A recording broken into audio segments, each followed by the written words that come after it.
Entrada triunfal de Jesús. Después de contar esa historia, Jesús siguió rumbo a Jerusalén, caminando delante de sus discípulos. Al llegar a las ciudades de Betfagé y Betania, en el monte de los Olivos, mandó a 2 de sus discípulos que se adelantaran. Vayan a la aldea que está allí, les dijo. Al entrar, verán a un burrito atado que nadie ha montado jamás. Desátenlo y tráiganlo aquí. Si alguien les pregunta, ¿por qué desatan al burrito? Simplemente digan, el Señor lo necesita. Así que ellos fueron y encontraron el burrito tal como lo había dicho Jesús. Y efectivamente, mientras lo desataban, los dueños les preguntaron, ¿por qué desatan ese burrito? Y los discípulos simplemente contestaron, el Señor lo necesita. Entonces le llevaron el burrito a Jesús y pusieron sus prendas encima para que él lo montara. A medida que Jesús avanzaba, la multitud tendía sus prendas sobre el camino delante de él. Cuando llegó a donde comienza la bajada del Monte de los Olivos, todos sus seguidores empezaron a gritar y a cantar mientras alababan a Dios por todos los milagros maravillosos que habían visto. Bendiciones al Rey que viene en el nombre del Señor. Paz en el cielo y gloria en el cielo más alto. Algunos de los fariseos que estaban entre la multitud decían, Maestro, reprende a tus seguidores por decir cosas como esas. Jesús les respondió, si ellos se callaran, las piedras a lo largo del camino se pondrían a aclamar. Jesús llora por Jerusalén. Al acercarse a Jerusalén, Jesús vio la ciudad delante de él y comenzó a llorar diciendo, ¿cómo quisiera que hoy tú, entre todos los pueblos, entendieras el camino de la paz? Pero ahora es demasiado tarde y la paz está oculta a tus ojos. No pasará mucho tiempo antes de que tus enemigos construyan murallas que te rodeen y te encierren por todos lados. Te aplastarán contra el suelo y a tus hijos contigo. Tus enemigos no dejarán una sola piedra en su lugar, porque no reconociste cuando Dios te visitó. Lucas capítulo 19. Lo que querían ver.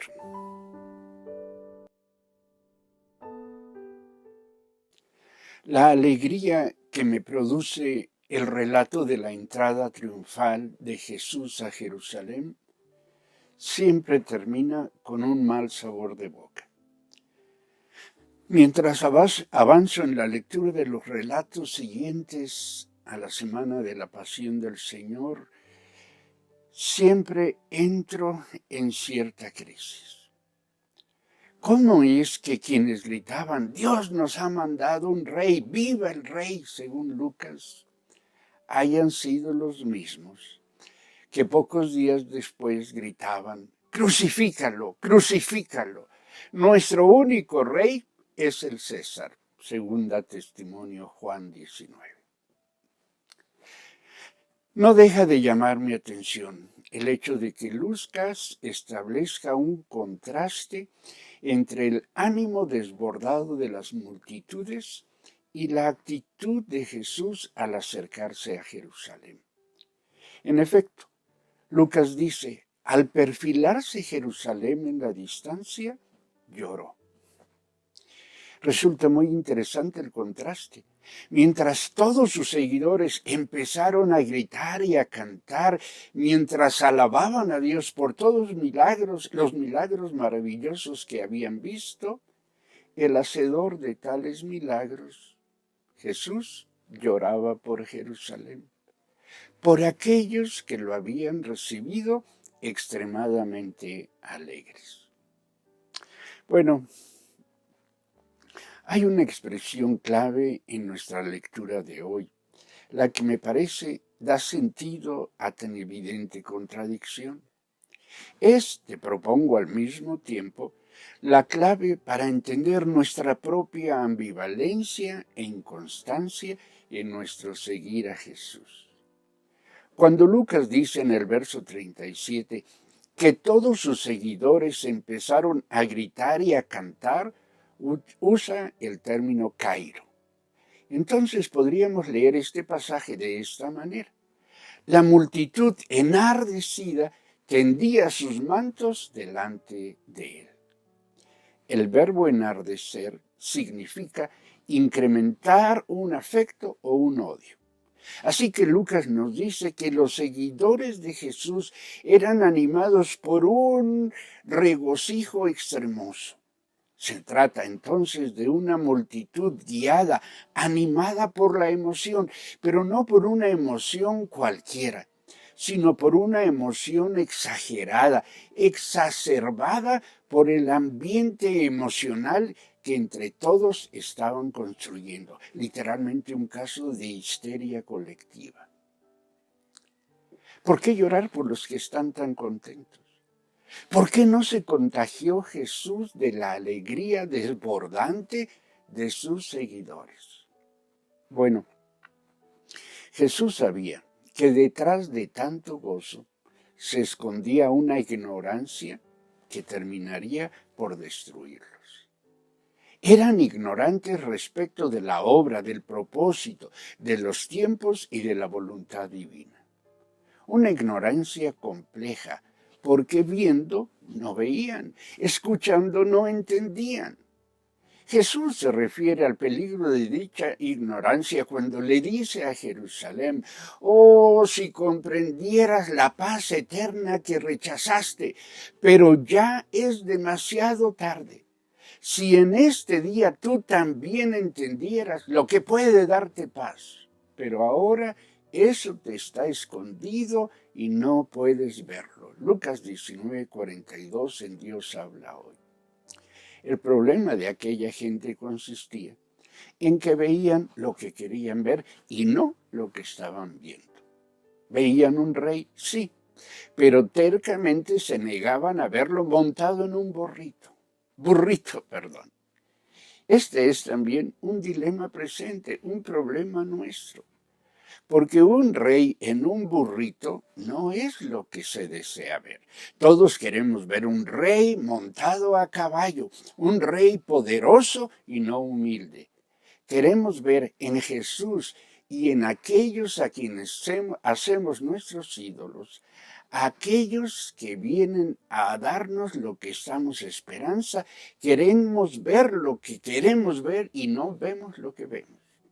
Este es un problema que sobrepasa el ámbito religioso y termina por afectar el todo de nuestra vida.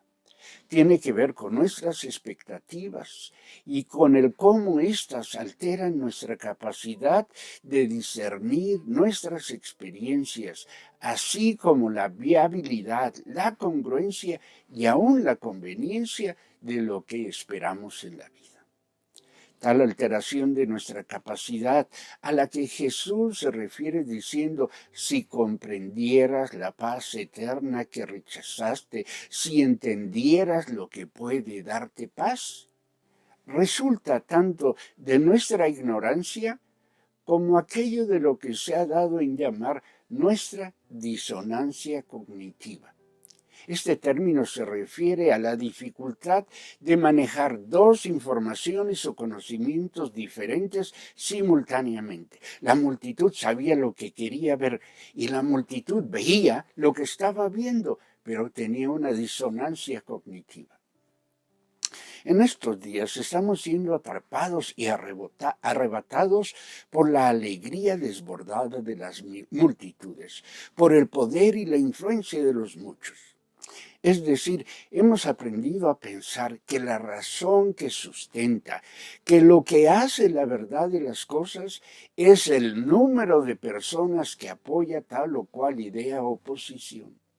Por ejemplo, en nuestros días, la frecuencia de cuestiones tales como el divorcio, las disfunciones familiares, la violencia doméstica, la falta de compromiso en la pareja, etc., hace que éstas sean normalizadas, es decir, que se consideren como lo propio, porque después de todo, si todo el mundo lo hace, si a tantos les pasa, entonces está bien, entonces forma parte de la vida. Como dijera recientemente un destacado político mexicano, ante el escandaloso secuestro de alrededor de 40 personas, incluyendo niños, mujeres y ancianos, por la delincuencia organizada. Este político dijo, no hay que tener miedo. Desafortunadamente son cosas que pasan. En cuestiones sociales y políticas, el sustento popular es considerado el determinante de lo que es verdadero. Y esto cada vez resulta más abrumador. Si los gobernantes que hacen de la mentira su principal instrumento de gobierno tienen muchos seguidores, entonces sus mentiras deben ser asumidas como verdad. No importa si un candidato a un puesto popular sea un violador o un corrupto o un mentiroso y existan las pruebas que sean evidentes para todos. Si son muchos los que asisten a sus eventos o los que están dispuestos a votar por él o por ella, luego entonces hay que aceptar como verdad lo que dicen. En el terreno de lo religioso, aún en las comunidades cristianas que tú y yo conocemos, la principal razón para creer o rechazar alguna cuestión es el número de seguidores, la influencia mediática que tiene quien enseña tal o cual cosa. El sustento no está en la ortodoxia bíblica o doctrinal de la enseñanza del que es famoso, sino del número de asistentes, o está en el número de asistentes a sus reuniones o en el número de likes a sus redes sociales. Lo interesante es que todos tenemos frente a nosotros la evidencia de los hechos. Sin embargo, aun cuando la evidencia no da sustento a nuestras elecciones, elegimos creer.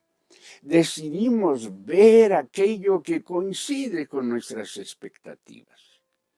El problema de la multitud en Jerusalén es que veía la celebración de la entrada de Jesús a la ciudad como una victoria, la veía como el momento deseado de la coronación de su rey. Todo ello, a pesar de que habían escuchado decir a Jesús una y otra vez que cuando él subiera a Jerusalén, sería traicionado y entregado a los principales sacerdotes y a los maestros de la ley, quienes lo condenarían a muerte. Lo entregarían a los romanos, quienes se burlarían de él, lo azotarían con látigos y lo crucificarían. Celebraban aquellos a Jesús como si Jesús nunca les hubiera dicho que Jerusalén era el lugar donde sufriría su pasión y su muerte. En corto, podemos proponer que consciente e inconscientemente, quienes formaban la multitud escogieron dejar de lado lo que sabían y se dejaron llevar por lo que sentían. Lo hicieron no por ignorancia, no porque supieran lo que iba a pasar, sino porque escogieron desconocer lo que sabían, porque decidieron ver lo que no estaban viendo. Lo mismo nos sucede con desafortunada frecuencia en los distintos ámbitos de nuestra vida. Ignorando lo que sabemos, decidimos creer a quienes nos dicen lo que queremos oír y hacemos nuestro como verdad lo que sabemos que no es verdad. En tratándose de cuestiones espirituales, es decir, aquellas que definen el cómo de nuestra relación con Dios y que orientan nuestras preguntas y peticiones a Él, el problema no tiene que ver con la respuesta que el Señor da a nuestras oraciones. El problema tiene que ver con la pregunta o petición que nosotros planteamos. Me temo que lo que da razón a nuestra relación con Dios no es quién es Él, ni cuál es su voluntad que nos ha revelado. Lo que sustenta nuestra relación con Él, el compromiso y la persistencia de la misma, no es quién es Dios, ni cuál su propósito para nosotros, sino lo que nosotros queremos, esperamos y exigimos de Él, como la multitud en Jerusalén. Si Dios es Dios, lo que Él hace es perfecto, bueno y agradable. Pero ello solo podemos apreciarlo cuando nuestras expectativas están en sintonía, es decir, en igualdad de frecuencia con su voluntad. Cuando tal sintonía no existe, tendemos a rechazar la oportunidad que Dios nos da. Nos negamos al tiempo, al kairos de nuestra visitación, como dijo Jesús en Lucas 19:44.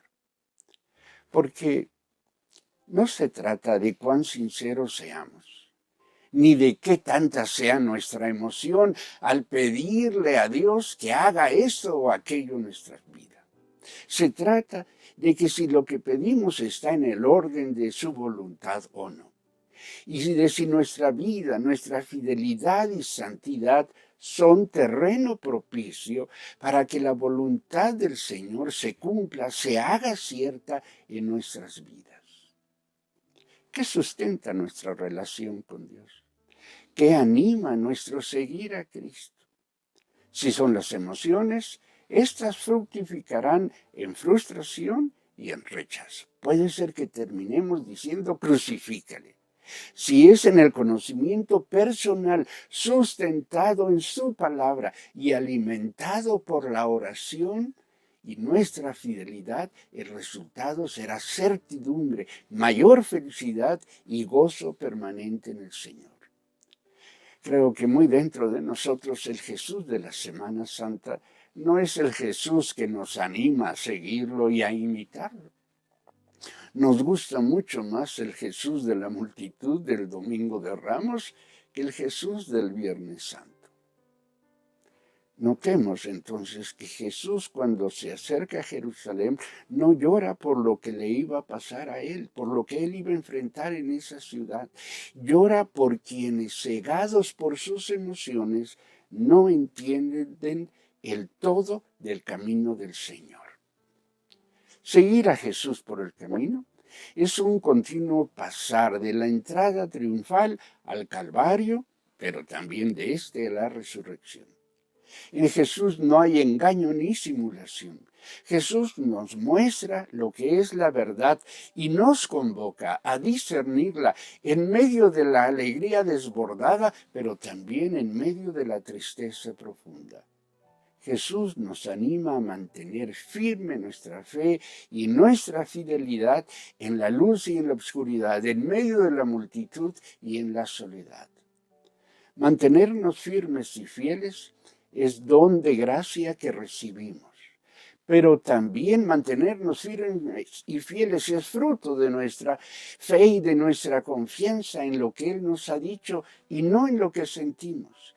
A veces las dificultades de la vida nos llevan a vivir la ansiedad del momento porque olvidamos no solo nuestra experiencia pasada en situaciones similares, sino lo que Dios nos ha revelado en su palabra y aún las promesas que el Señor nos ha hecho en la misma y de manera muy íntima nos ha dado por la revelación de su Espíritu Santo.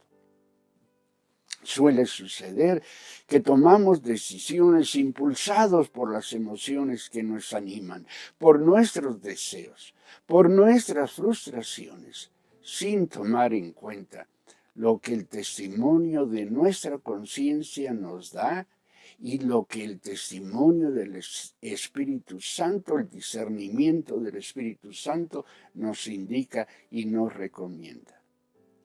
El mayor peligro resulta del compartimentar nuestra vida, asumiendo que lo que se da en una de sus esferas no afecta al resto de las mismas, que lo que hacemos animados por nuestras emociones sinceras no tiene que ver con lo que el Espíritu ha revelado a nuestra mente. No olvidemos que todo tiene que ver con todo. Así, todo tiene que ver con nuestra espiritualidad, con el cómo de nuestra relación, de nuestro seguimiento a Cristo. Y por lo tanto, el todo de nuestra vida tiene que ver con el todo de nuestra relación con Dios y de su iglesia. Alimentémonos de su palabra. Confirmemos lo que la misma nos revela mediante la oración y la obediencia. Ante la presión que ejerce sobre nosotros la multitud que nos rodea, mantengamos nuestra identidad. No dejemos que este orden, este mundo ignorante y desobediente de Dios nos moldee, nos dé forma. Renovemos nuestra mente y así vivamos confiadamente el momento, el kairos divino que el Señor nos permite vivir en nuestro aquí y en nuestro ahora. Es decir, aprovechemos el tiempo de oportunidad que a Dios le place revelarnos para que lo vivamos en comunión íntima perfecta con Él. A esto los animo, a esto los convoco, en el nombre del Señor. Bendición.